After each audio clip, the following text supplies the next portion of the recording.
네, 우리 함께 그 광고로 말씀 주셨듯이 담임 목사님 사모님 코스타 유럽 코스타 일정 계속해서 진행하고 계십니다. 그래서 이번 주일 설교도 우리 정국회 목사님이 말씀 전해주시고 계속해서 또 이어서 말씀을 전하게 될 텐데, 또 유럽과 또 우리 한국 이 창조교회가 동일하신 성령님의 역사로 말미암아 다시 한번 또 주님 앞에 새로워지고, 특히 사순절 기간 진행되는 모든 과정을 통해 예수 그리스도를 더 깊이 체험하는 시간이 될 수 있기를 기도로 준비해 주시고, 또 모든 기도회와 예배 시간 함께 하시기를 주님의 이름으로 축복합니다. 오늘 말씀 전하겠습니다. 우리 삶의 그 여러 사건들을 1에서 100까지 그 숫자화한 표가 있습니다. 제가 예전에 상담을 공부하면서 이렇게 봤던 표인데, 그 원래 제목이 풀 네임이 생애 사건에 따른 사회 재적응 평가 척도입니다. 좀 말이 어려운데 한마디로 쉽게 표현하면 일종의 스트레스 측정 지수라고 보시면 될 것 같아요. 스트레스 지수 측정표. 그리고 뭐 이렇게 간이 심리 테스트로도 많이 하잖아요. 근데 거기 보면 한 40여 개의 우리가 일상 가운데 경험하는 일들을 이렇게 숫자화를 했습니다.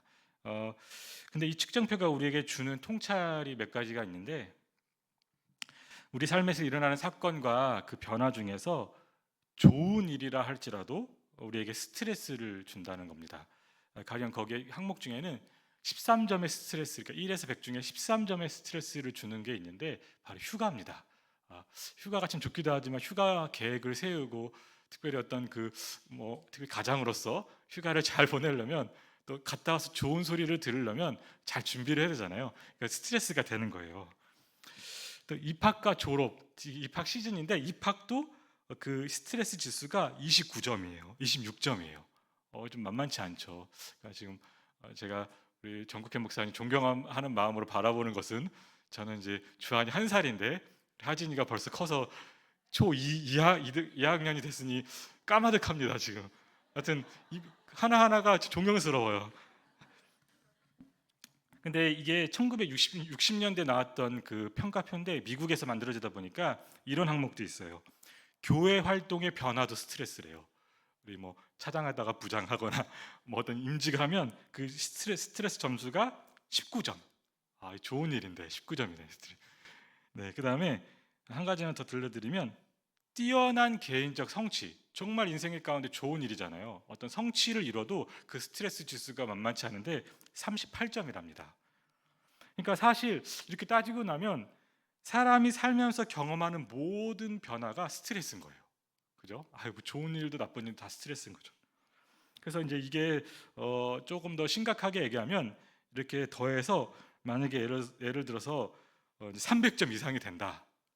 300점 이상이 된다면 질병에 걸릴 확률이 80% 올라가는 거예요. 이제 1년 안에 절단이 난다는 거예요. 무서운 생각인데. 근데 제가 한편으로는 또 측정표의 40여 가지 항목을 보면서 문득 또 드는 생각이 있었어요. 그 40가지의 변화, 40여 가지의 그거는 다 좀 변화가 일어난 거거든요. 근데 인생 가운데 가장 괴로운 일 중에 하나가 변화가 없는 것이 가장 괴로운 일이 아닐까 같은 생각을 해봅니다. 우리 시대가 특별히 성과 사회잖아요. 피로 사회라고도 말하는데, 어떻게든지 성과를 내야 성공한 삶이라는 그런 압박을 받고 살아가는 것이죠. 그래서 필요한 것이죠. 정말 성과 사회인 거예요. 어떤 가능성이 없어 오래 정체되어 있는 것을 괴로워해야만 하는, 그렇게 괴롭게 여기는 시대를 살아가고 있기 때문에, 변화가 있는 것도 스트레스지만 변화가 없이 정체되어 있는 것만큼 또 괴로운 일도 없다는 것입니다. 결론적으로 사람은 변화가 있어도 변화가 없어도 힘들어하는 연약한 존재라는 것입니다. 그러면서 출애굽기 말씀을 제가 이렇게 묵상하는 가운데, 이스라엘 백성이 애굽에서 430년을 머물렀잖아요. 여러분, 430년, 그러니까 성경에 보면 430년을 머물렀다는 그 말씀도 있고 400년을 머물렀다는 말씀도 있는데, 역사적으로 다 따지면 조금 어려울 수 있지만 간단하게 누가 조금은 이렇게 가볍게 해석하는 것 중에 하나가, 430년은 정말 애굽에서 들어가 전체 연수고, 400년 아마 종살이한 노예로 산 그 시기가 400년이라 이렇게 보기도 합니다. 그러니까 출애굽기 12장 40절에 보면 이스라엘 자손이 애굽에 거주한 지 430년이라 이렇게 되어 있는데, 처음에 얼마간의 기간 동안에는 적응하는 데 힘들었어요. 이스라엘 백성이 새로운 문화권에 들어가서 정말 이 애굽이라는 제국은 정말 독특한 제국이거든요. 가나안 땅과도 전혀 다른 그런 모습을 펼쳐져 있는데, 그 애굽 땅에 적응하면서 겪는 온갖 변화로 인한 어려움이 한 몇십 년은 있었던 것 같아요. 그런데 시간이 흐르면서 이스라엘 백성에게 더 고통스러웠던 건 뭐냐면, 변화가 없다는 게 더 고통스럽다는 것이죠. 이게 무슨 말인가 하냐면, 애굽 제국은요, 변화가 있을 수 없는 나라였어요. 왜냐하면 바로 왕이 자신을 신격화하는, 바로 왕이 유일한 신인 거예요. 온갖 잡심이 있지만 지금 바로 왕이 신격화된 그런 도시 제국인 것이죠. 그리고 이 애굽 제국은 거대한 관료 체계의 사회였대요.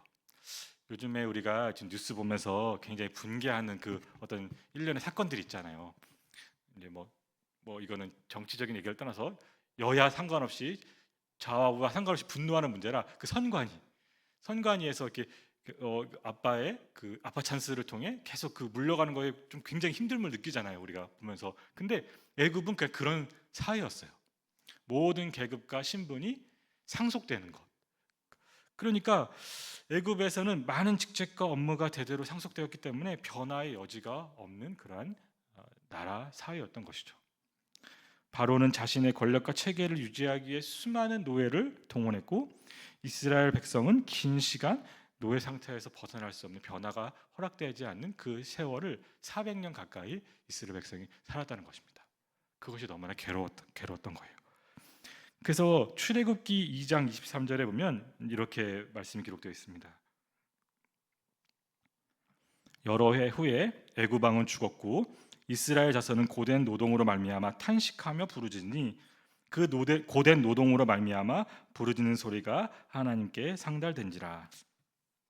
이스라엘 자손이 탄식하며 부르짖으니라는 이 표현이 있는데, 이스라엘 백성이 부르짖으며, 여러분, 어떤 거룩한 기도의 골방에서 하나님께 간절히 기도한 그런 장면이 아니라는 것입니다. 이거는 하나님께 기도하는 장면이 아니라 그 고된 노동으로 말미암아 고통에서 뿜어져 나오는 그냥 불평, 한 30%는 불평, 한 60%는 분노, 10%는 탄식, 여러 가지가 섞인 그러한 하나님을 향하지 않는 그 삶에 대한, 그 고된 노동에 대한 탄식, 불편, 분노였다는 것이죠. 근데 하나님께서는 그 모든 것을 들으셨어요. 여기 2장 23절에 보면 이스라엘 자손은 고된 노동으로 말미암아 탄식하며 부르짖으니 그 고된 노동으로 말미암아 부르짖는 소리가 하나님께 상달된지라. 그리고 하나님께서 그 모든 것을 들으시고 마침내 출애굽의 역사를 이렇게 펼치시고, 그 이스라엘 백성에게 이 하나님의 그 출애굽의 은혜를 대대로 기억하는 방법을 말씀해 주셨는데, 그 방법이 뭐냐면 사소한 일상의 음식을 먹는 거였어요. 출애굽기 12장 6절, 7절, 8절을 보면 이렇게 기록되어 있습니다. 이달 열 나흔 날까지 간직하였다가 해질 때에 이스라엘 회중이 그 양을 잡고 그 피를 양을 먹을 집 좌우 문설주와 임방에 바르고 그 밤에 그 고기를 불에 구워 무교병과 쓴 나물과 아울러 먹되. 유월절을 지키는 것, 유월절을 통해 하나님의 그 출애굽의 놀라운 은혜를 기억하라 하셨는데, 그 유월절이 어떤 특별한 별다른 게 아니라 일상에서 사소하게 먹는 고기와 무교병과 쓴 나물을 먹으면서 일상에 주신 그 은혜를 품고 하나님을 기억하라 하신 것이죠. 그렇게 출애굽한 이스라엘 백성이 이제는 약속의 땅을 앞에 두고 그 가네스 바네아에서 12정탐꾼을 보내고 그 땅을 혹평함으로 말미암아 하나님을 원망했습니다. 참 그것도 참 너무나 슬픈 일이죠. 400년을 부르짖어서 겨우 탈출했는데, 탈출하자마자 얼마 1년밖에 안 돼서 하나님 원망으로 말미암아 광야 40년을 다시 한번 돌게 된 거예요. 신명기 1장 27절 말씀을 보면 이렇게 기록되어 있습니다.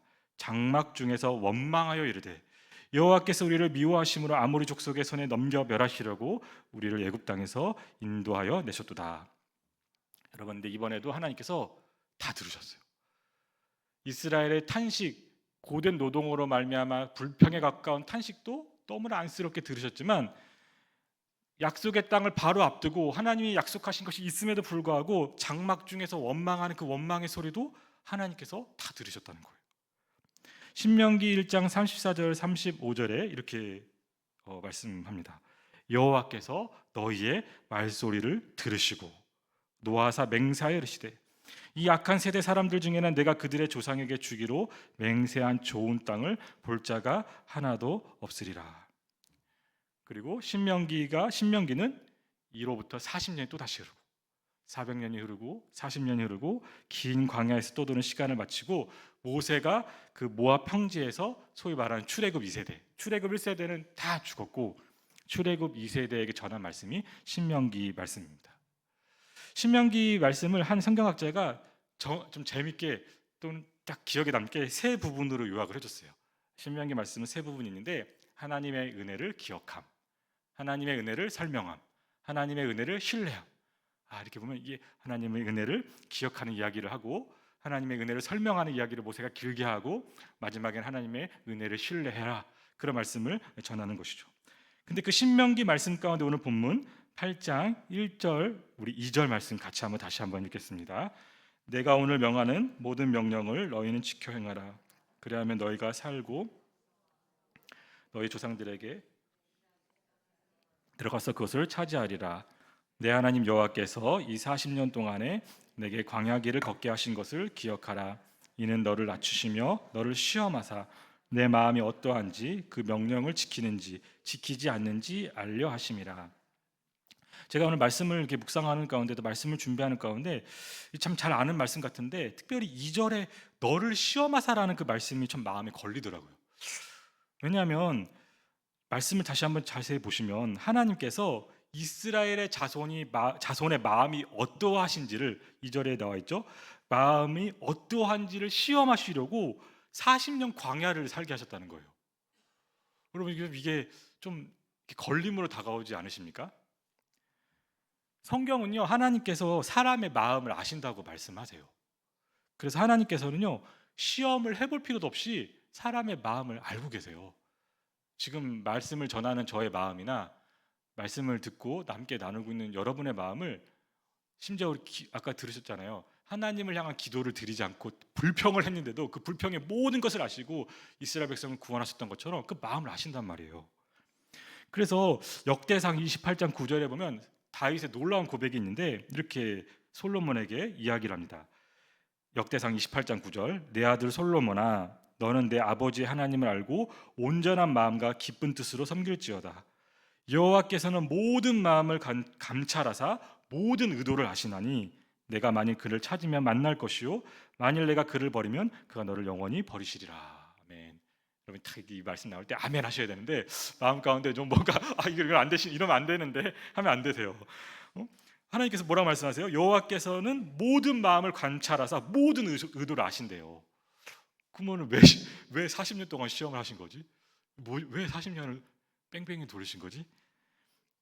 요한복음 2장 24절 25절 예수님께서 이렇게 말씀하셨어요. 예수는 그의 몸을 그들에게 의탁하지 아니하셨으니 이는 친히 모든 사람을 아시며 또 사람에 대하여 누구의 증언도 받으실 필요가 없었으니 이는 그가 친히 사람의 속에 있는 것을 아셨습니다. 예수님도 아신 것이죠. 근데 성경 곳곳에서는 하나님께서 사람을 시험하신다는 말씀이 되게 많이 나와요. 그 시험으로 번역한 그 낫사라는 단어를 조금 순화하면 질문하다, 조사하다. 그 시험은 아니고 질문하다, 조사하다. 어쨌든 뭐 조금 순화해 볼 수는 있는데 창세기 22장 1절에서 2절을 보면 그게 만만치가 않은 이야기입니다. 그 일 후에 하나님이 아브라함을 시험하시려고 그를 부르시되 아브라함아 하시니 그가 이르되 내가 여기 있나이다. 여호와께서 이르시되 내 아들 내 사랑하는 독자 이삭을 데리고 모리아 땅으로 가서 내가 내게 일러준 한 산 거기서 그를 번제로 드리라. 하나님께서 아브라함을 시험하셨다고 말씀합니다. 근데 한편 더불어 성경은요 반대로 사람이 하나님을 시험했다는 이야기도 많이 해요. 하나님을 수없이 시험했는데 특별히 이 광야에 40년을 살아가고 있는 이 이스라엘 백성이 하나님을 참 많이 시험했습니다. 민수기 14장 22절 우리가 이제 새벽기도의 시간에 요한복음 말씀 마치면 이제 민수기 말씀 들어가거든요. 제가 곰곰이 생각해봤어요. 사순절 기간인데 왜 민수기 말씀을 생명의 삶에서는 택했을까? 좋게 한번 생각해보면 이 민수기의 이 광야 이 40년이 사순절과 뭔가 연결이 될 수 있는 거예요. 근데 그 사순절 40년의 광야 생활을 걸어가는 그 이스라엘 백성이 민수기 14장 22절에 보면 하나님께서 말씀하세요. 내 영광과 애굽과 광야에서 행한 내 이적을 보고서도 이같이 10번이나 나를 시험하고 내 목소리를 청종하지 아니한 그 사람들은 수없이 10번이라는 것은 거의 완전수에 가까운 건데 10번만 시험했겠습니까? 수없이 시험한 것이죠. 시편 78편 41절에도 보면 그들이 돌이켜 하나님을 거듭거듭 시험하며 이스라엘 거룩하신 이를 노엽게 하였도다.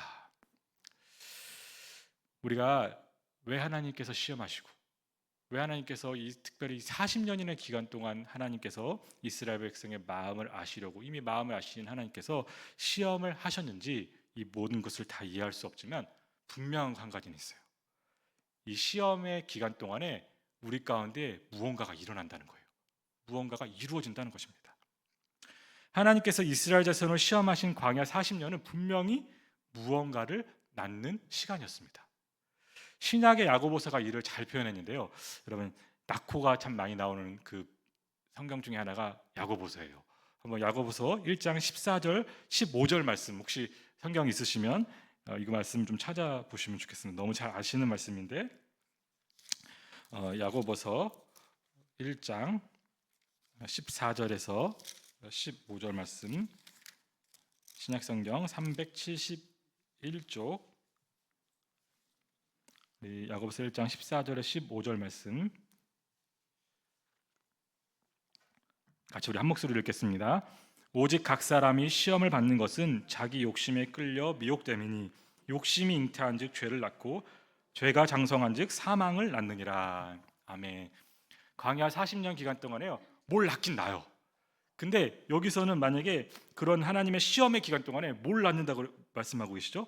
각 사람이 시험을 받는 것은 자기 욕심에 끌려 미혹됨이니 욕심이 잉태한즉 죄를 낳고 죄가 장성한즉 사망을 낳느니라. 여러분 그 다음에 낳는다는 표현이 야고보서 가운데 한 번 더 나오는데 1장 18절 말씀을 같이 한번 읽겠습니다. 그가 그 피조물 중에 우리로 한 천 열매가 되게 하시려고 자기의 뜻을 따라 진리의 말씀으로 우리를 낳으셨느니라. 아멘. 이 광야의 시간, 시험의 시간 동안에 뭔가가 일어나는데 극심한 시험과 환난 속에서도요 정말 하나님의 놀라운 성령의 열매를 맺는 경우도 있고요. 무풍지대와 같이 평안한 정말 이게 시험이라 할 수 있을 만큼 유혹에 가까운 그곳에서도요 정말 말도 안 되는 악한 열매를 만들어 생겨날 수도 있다는 것입니다. 여러분 하나님께서 정하신 대로 이 땅에서 새로운 일이 발생을 하려면요 변화 없어 보이는 그 반복의 시간이 반드시 있어야 돼요. 이 하나님이 정하신 자연 법칙이에요. 자연 법이에요. 예를 들어서 입시가 있는데 열심히 공부를 해야 된다니까요. 하나님의 은사가 있고 하나님의 성령의 역사하심이 있고 하나님의 독수리 날개처럼 올라갔던 새 힘이 있지만 동시에 하나님이 정하신 자연 법칙 가운데 열심히 공부하는 새로운 일을 하기 위해 하나님의 창조 역사에 동참하기 위한 변화의 시간, 반복의 시간이 길게 있어야 된다는 것이죠. 모든 게 그렇습니다. 제가 그 피아니스트 임윤찬 있잖아요. 잘 아시죠? 정말 젊은 지금 20대 거의 초반인데 저는 피아노 잘 모르니까 어떻게 저 어려운 곡을 외워서 악보를 안 보고 칠 수 있을까? 저는 그냥 천재니까 이게 사진 찍듯이 악보가 찍히나 보다 했는데 제 임윤찬 그 피아니스트가 예전에 인터뷰를 한 걸 보고 그렇구나 싶은 인터뷰가 있었습니다. 뭐라고 인터뷰하냐면 이렇게 인터뷰를 했어요.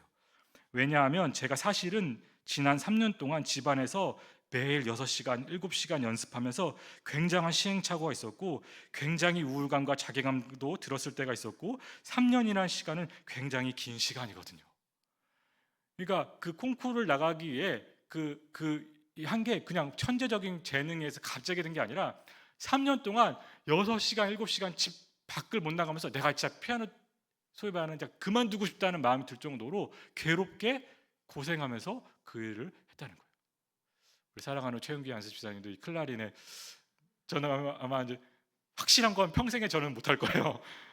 우리 대부분이 못할 텐데 새로운 일을 이 땅 가운데서 하려면 하나님께서 정하신 그 자연 법칙 가운데 엄청난 시간과 변화의 기다림의 시간이, 반복의 시간이 있어야 된다는 겁니다. 그러면 우리가 다 이해할 수 없지만 길고 긴 애굽에서의 400년 시간, 또 광야에서 40년의 시간이 무엇인지 좀 어렴풋이 깨달을 수 있을 것 같아요. 하나님께서 자기의 뜻을 따라, 아까 야고보서 1장 18절의 말씀처럼 하나님께서 자기의 뜻을 따라 진리의 말씀으로 이스라엘 백성을 새롭게 낳으시는 시간이 그 400년, 40년의 시간이었다는 겁니다. 그렇게 보면 5절의 말씀, 왜 하나님께서 5절의 말씀을 이렇게 표현하시는지가 좀 깊이 와닿았어요. 본문 5절, 너는 사람이 그 아들을 징계함 같이 내 하나님 여호와께서 너를 징계하시는 줄 마음에 생각하고, 사람이 한 자녀를 낳으려도 거의 1년에 가까운 시간을 기다려야 되는, 아무 변화가 없어 보이는 길고 긴 어려운 시간을 보내야 되는데, 하나님께서 한 백성을 하나님의 자녀, 하나님의 백성으로 낳게 하시는데 한 번에 낳으실 수도 있지만 그 400년, 40년이라는 시간 동안에 아들로서 만들어 가시고 낳으시고 빚어 가셨다는 겁니다. 근데 한 가지 신명기에서 발견하는 또 놀라운 반전이 사실이 하나 있는데, 하나님께서는요 이미 시험의 결과를 알고 계신다는 거예요. 신명기 결론부에 보면 신명기 31장 27절에 보면 이 40년이 다 지나고 하나님께서 이런 말씀을 하세요. 내가 너희의 반역함과 목이 고든 것을 아나니 오늘 내가 살아서 너희와 함께 있어도 너희가 여호와를 거역하였거든 하물며 내가 죽은 후에 이리라. 모세도 그걸 알았던 거예요. 그 400년과 40년의 시간이 있었지만 하나님께서 그 시험을 하셨음에도 불구하고 그 시험의 끝에 이스라엘 백성이 어떻게 할지를 알고 계셨어요. 하나님을 또다시 원망하고 거역하고 반역할 것을 말씀하신 것이죠. 오늘 본문은 우리가 좀처럼 이해하지 못할 말씀들의 연속입니다. 40년간 광야에서 낮추시고 줄이게 하시며, 여러분 이것도 한번 묵상해 보세요. 40년간 광야에서 시험하신 그 어떤 방법으로 시험을 하셨냐면 낮추시고 줄이게 하셨대요. 왜요? 그냥 다른 방법도 있었잖아요. 40년 동안 그냥 좋은 일만 있게 하셨으면 되는데 40년 동안 사람을 시험하시고 이스라엘 백성 하나님의 아들로서 만들어 가실 때 낮추시고 줄이게 하심으로 그렇게 시험하셨다고 오늘 본문에 기록되어 있죠. 그렇게 사람의 마음을 시험하시는 하나님을 우리는 감히 이해하지 못합니다. 사람이 떡으로만 사는 것이 아니라 여호와 입에서 나오는 모든 말씀으로 사는 줄 아는 것, 이것이 얼마나 어려운 일이고 우리 힘으로는 매일 불가능한 것임을 우리는 날마다 깨닫고 살아가고 있습니다. 말로는, 입술로는 사람이 떡으로만 사는 것이 아니지, 하나님 말씀으로 사는 것이지라고 말하지만 어느 순간 사람이 떡으로 살아, 그렇게 살아가는 우리의 모습인 것이죠. 머리로는 이해할 수 없는 말씀입니다. 우리로서는 이해할 수 없는 이 모든 말씀에서, 그렇다면 성도에게 남는 건 이해할 수 없으니까 하나님 왜 그렇습니까? 이렇게 반문으로 끝날 것이 아니라 오늘 본문 4절의 말씀을 우리가 다시 한번 읽어보도록 하겠습니다. 본문 8장 4절, 이 40년 동안에 내 의복이 헤어지지 아니하였고 내 발이 부르트지 아니하였느니라. 여러분, 저는 말씀을 정리하면서 이 부르트지 않은 발이 굉장히 깊게 와닿았습니다. 여러분, 곧 변화 없는 일상 가운데 40년이라는 그 변화 없는, 400년도 변화가 없었는데 40년도 변화가 없었잖아요. 그렇지만 그 일상 가운데 평범하지만 생생하게 느끼는 하나님의 은혜에 대한 기억이 부르트지 않은 발이었어요. 여러분, 반문도 중요하고 질문도 중요하고 불평도 중요하고 하나님을 향한 기도, 여러 가지 중요하지만 그것보다 하나님께서 더 중요하게 여기시는 것 중에 하나가 그 부르트지 않는 발로 여겨지는 하나님의 은혜에 대한 작은 기억이에요. 하나님께서는 이스라엘 자손들이 그 자신의 부르트지 않는 발, 지금 내 발을 보고 있으니까 부르트지 않은 그 발을 보면서, 헤어지지 않은 옷을 보면서 일상에 새겨진 그 작은 은혜로부터 하나님의 은혜를 기억하게 하셨습니다. 여러분, 어떻게 그런 일이 일어났을까요? 근데 하나님께서 그 비밀을 신명기 1장 31절에 이렇게 비밀을 살짝 알려주셨는데, 신명기 1장 31절에 보면 광야에서 너희가 당하였거니와 사람이 자기의 아들을 안는 것 같이 너희 하나님 여호와께서 너희가 걸어온 길에서 너희를 안으사 이곳까지 이르게 하셨느니라 하니. 어떻게 했는지 모르지만 하나님께서 발이 부르트지 않고 옷이 헤어지지 않게 하는 방법으로 알아서 40년을 은혜로 오게 하셨다는 거예요. 그렇게 광야 40년을 계속 걸어갈 수 있게 하셨습니다. 여러분에게 부르트지 않는 발은 무엇입니까? 제가 말씀을 준비하면서 나에게 부르트지 않는 발, 저는 부르트지 않는 발과 같이 저에게 새겨진 한 그 경험을 계속해서 기억나게 하셨습니다. 이게 이번 말씀 준비할 뿐만 아니라 제가 순간순간 기억하는 그 부르트지 않는 발의 기억이에요. 오래전에 저희 부모님이 개척하신 그 교회에는 저희 외할아버지가 헌금하여 세운 높은 그 십자가 종탑이 있었어요. 제법 높았습니다.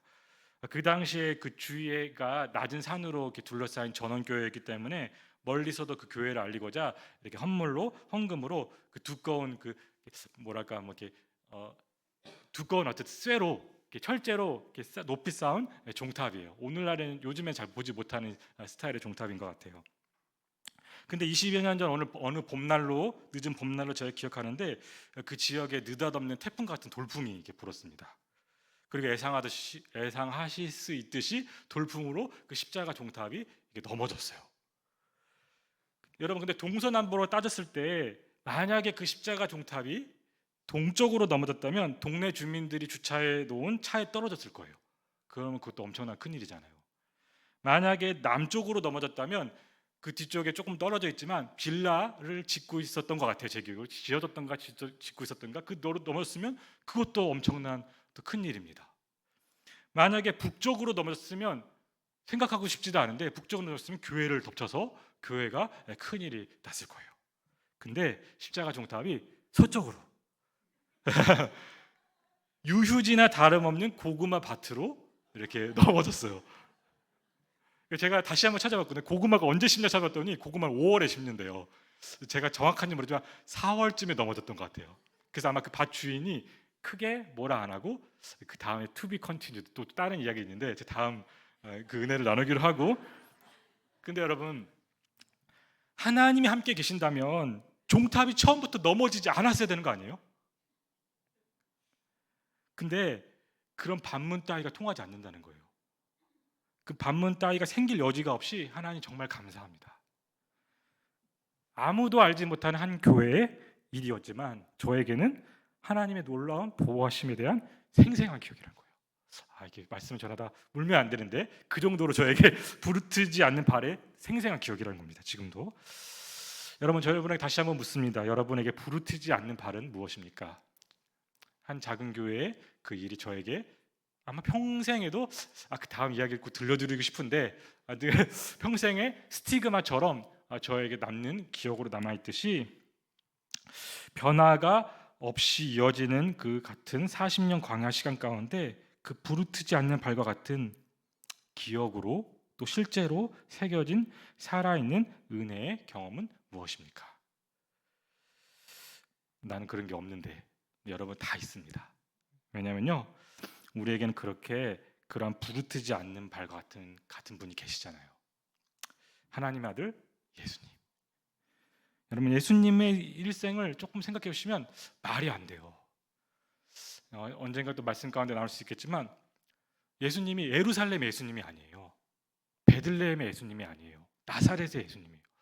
나사렛은 정말 꾸진 동네예요. 그곳에서 메시아가 어떻게 태어날 수 있겠느냐 반문했을 정도로 그런 동네의 예수님이라고 부르기 자초하신 분이에요. 성자 예수님께서는 공생애를 시작하시기 전에 30살이 되기 시기까지 우리와 같이 매일 먹고 사는 일, 소위 말하는 먹고 사는 일을 고민하셨어요. 공생애를 시작하시면서 광야에서 40일을 금식하셨어요. 마귀가 가장 쉬운 길을 제시했거든요. 돌을 떡으로 만들어 버리면 그냥 메시아인 거예요. 하나님 아들 증명되는 그 길을 선택해라. 근데 그 길을 단호히 사람이 떡으로만 사는 것이 아니요 하나님의 말씀으로 산다고 신명기 말씀으로 물리치셨어요. 하나님의 아들 예수님께서 친히 인생의 광야를 모두 걸으셨고 우리가 겪는 모든 변화와 또 변화 없음으로 인한 고통을 경험하셨습니다. 주님 왜요? 하나님 왜요? 근데 고린도후서 8장 9절에 명확하게 그 이유가 기록되어 있어요. 우리 한번 이 말씀도 함께 찾아보면 좋겠습니다. 고린도후서 8장 9절 말씀 294쪽 고린도서 8장 9절 말씀 같이 한번 읽겠습니다. 우리 주 예수 그리스도의 은혜를 너희가 알거니와 부요하신 이로써 너희를 위하여 가난하게 되심은 그의 가난함으로 말미암아 너희를 부요하게 하려 하심이라. 아멘. 예수님은 우리에게 광야 40년 길에도 부르트지 않는 발과 같은 하나님의 사랑의 생생한 증거이십니다. 가장 부유하신 분이 우리를 위하여 가난하게 되신 것이죠.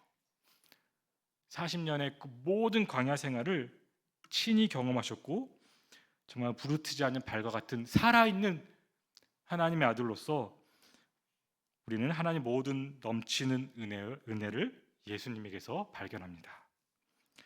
히브리서 4장 15절 16절 이렇게 고백합니다. 우리에게 있는 대제사장은 우리의 연약함을 동정하지 못하실 리가 아니요 모든 일에 우리와 똑같이 시험을 받으시니로되 죄는 없으시니라. 그러므로 우리는 긍휼하심을 받고 때를 따라 돕는 은혜를 얻기 위하여 은혜의 보좌 앞에 담대히 나아갈 것이니라. 예수님은 하나님의 온전한 은혜이십니다. 광야의 길을 걸을 때나 광야의 길을 걷고 나서나 하나님의 놀라운 은혜가 예수님에게서 발견되는 것이죠. 우리는 오늘도 사람이 떡으로만 산다고 말하는 세상 속에서 각자에게 주신 그 부르트지 않은 발과 같은 은혜를 기억하며 살아갑니다. 여러분 그 은혜를 잘 간직하시며 살아가셨으면 좋겠어요. 우리가 참 그대로 놔두면 그 어느새 기억이 흐려지거든요. 그러나 우리 인생 가운데 분명히 하나님께서 부르트지 않는 발과 같은 그 흔적을 남겨놓으셨는데 그 기억을 품고 살아가는 주님의 사람 되시길 주님의 이름으로 축복합니다. 그 가운데 하나님께서 매일을 사람이 떡으로만 사는 것이 아니요 하나님의 입에서 나오는 모든 말씀으로 살아가는 그것을 깨닫게 하신 거예요. 오늘도 우리가 함께 모여 말씀 가운데 예수님을 바라보죠. 예수 그리스도를 통해 우리에게 보이신 하나님은 누구십니까? 예수 그리스도를 통해 우리에게 보이신 하나님은 우리를 그 긴 광야 시간 동안에 안으시고 자녀로 낳으시며 끝까지 책임지실 아버지 하나님이십니다. 이 사순절 시작되었습니다. 여러분 40일의 기간 동안에 오늘 어떤 신문을 보니까 그 얘기 하더라고요. 우리가 사순절 동안에 경건 생활도 중요하지만 이제 부활주일 이후로 어떻게 살 건지를 이 사순절 기간 준비해야 된다. 이 사순절 기간 동안에 정말 이 광야의 시간 동안에도 돌보시뿐만 아니라 그 사순절 이후에 부활주일의 이후의 삶 가운데서도 우리를 끝까지 책임지실 주님을 의지하며 이 사순절 이전에 경험하지 못했던 주님을 더 깊이 경험하시고 이전에 이미 경험했던 부르트지 않은 발과 같은 주님을 기억하는 저와 여러분 모든 복된 성도 여러분 되시기를 주님의 이름으로 축복합니다. 기도하겠습니다. 하나님 감사합니다. 모든 것이 주님의 은혜임을 다시 한번 고백합니다. 하나님 우리가 예수님을 믿는 것도 주님의 은혜였고 예수님을 믿어 저 천국에 들어갈 그 모든 순간이 주님의 은혜임을 다시 한번 고백하며 선포합니다. 사람이 떡으로만 사는 것이 아니요 하나님의 모든 말씀으로 산다는 그 고백이 우리의 입술의 고백이 아니라 나의 부르트지 않는 발의 기억을 통해 또 함께 모여 예수님 말씀을 읽고 듣고 나누는 것을 통해 다시 한번 우리 삶 가운데 실제가 되게 하여 주시고 우리 눈에 보이는 증거가 없다 할지라도 이미 눈앞에 똑똑히 계신 예수님을 의지하며 예수 그리스도의 십자가 부활의 능력을 의지하며 날마다 믿음의 길을 온전히 걸어가는 복된 성도의 삶을 살아갈 수 있도록 인도하여 주시옵소서. 이 사순절 기간 주님 깊이 만나 주실 주님을 환영합니다. 우리 삶 가운데 좌정하여 주시고 우리 가운데 임재하여 주셔서 이전에 경험하지 못했던 주님을 더 깊이 경험하는 시간들 되게 하여 주시옵소서. 예수님의 이름으로 기도드립니다. 아멘.